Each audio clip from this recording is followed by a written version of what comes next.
Good morning, students. Today in this sessions we discuss about the concepts of normal subgroups, the extension concept, that is the homomorphism of a group, the definition of homomorphism and problems on the homomorphism. In the last class we discussed about normal subgroups and also factor group. Let G and G dash be any two subgroups with the binary operation star. A mapping F from G to G dash is said to be a homomorphism if F of G1 star F of G2 is F of G1 star G2 is equal to F of G1 star F of G2. If it satisfies these conditions, then we call that mapping is an homomorphism. For all G1 and G2 belongs to capital G and F of G1 and G2, F of G2 belongs to G dash. Isomorphism. A homomorphism from a group G into itself is said to be isomorphism if F is both 1, 1 and 2. And we denote this one as G isomorphic to G dash. Endomorphism. A homomorphism F from a group G into itself is called endomorphism. And also an isomorphism F from a group G onto itself is called automorphism. Next problems. Let G comma dot and G comma star be any two groups and E dash is the identity element of G dash. Define the mapping from F from G to G dash by F of G is equal to E dash for all G belongs to G is an isomorphism. We have to prove homomorphism, right? Consider G1 and G2 belongs to capital G. If it is belongs to capital G means F of G1 and G2 is equal to E dash. Both are E dash. Now consider F of G1 dot G2 is equal to, obviously G1 and G2 belongs to G, so F of G is equal to E dash. The mapping is defined like that. E dash can be written as E dash into E dash. Right? E dash is nothing but F of G1 star, F of G2. Therefore, F is homomorphism. Next, a mapping F from G to G from the group G into itself is defined by F of X is equal to X for all X belongs to G is a homomorphism. In the same way, we consider the two elements from G, X and Y. If it belongs to G, then F of X is equal to X and F of Y is equal to Y. It's like an identity function, right? Considering F of XY is equal to, this is also XY, the same term. This is equal to X is F of X and Y is F of Y. So F of XY is equal to F of X into F of Y. Therefore, F is homomorphism. Next, let R be a group of all real numbers under addition and R dash be the group of all non-zero real numbers under multiplication. Then the transformation or a mapping F from R to R defined by F of X is equal to 2 power X for all X belongs to G is a homomorphism. We have to prove this is an homomorphism. In the same way, we consider the two elements from the real number set X and Y be the two elements from R such that F of X is equal to 2 power X and F of Y is equal to 2 power Y. Consider F of X plus Y is equal to 2 power X plus Y. 2 power X plus Y can be written as 2 power X into 2 power Y. Yes, base is same, power can be added. We get the same result. F of X plus Y is equal to F of X into F of Y. 2 power X is F of X and 2 power Y is F of Y.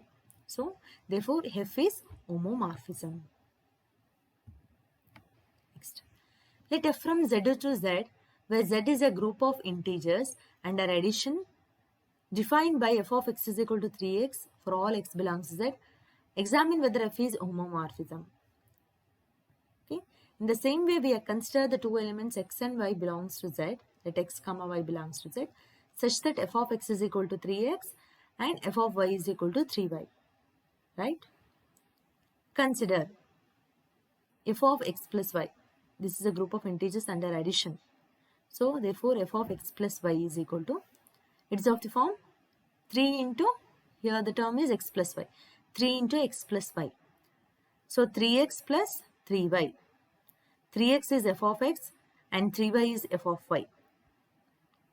Therefore, here we got F of X plus Y is equal to F of X plus F of Y.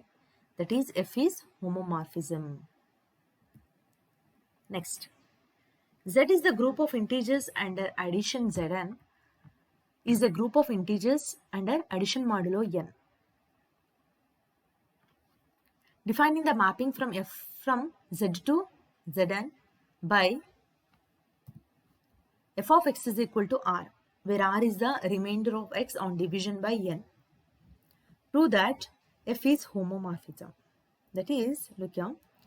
In the same way, we consider a comma, let a comma b belongs to z such that f of x is equal to r. They have given. And r is the remainder of x on division by n, right? That is, f of a is equal to r1. If f of a is equal, a belongs to z means f of a is equal to r1. That implies a is r1 modulo n, right? F of b is equal to r2. That implies b is equivalent to r2 modulo n. Consider these as equation number 1 and equation number 2. From equation 1 and 2, look here, I'm adding these two equations. A plus b is r1 plus r2, look here, into mod n, right? Equivalent to. Then what we can conclude, f of a plus b is r has some, this result, r1 plus r2. This consider r. If it is like this, then we can write a plus b is equivalent to r into mod n, right? So r, from equation 3 and 4, what we can write, this is an r1 plus r2, like, so a plus b is equivalent to r1 plus r2 into mod n. Look here, r is equal to r1 plus r2 into mod n. Here, this r.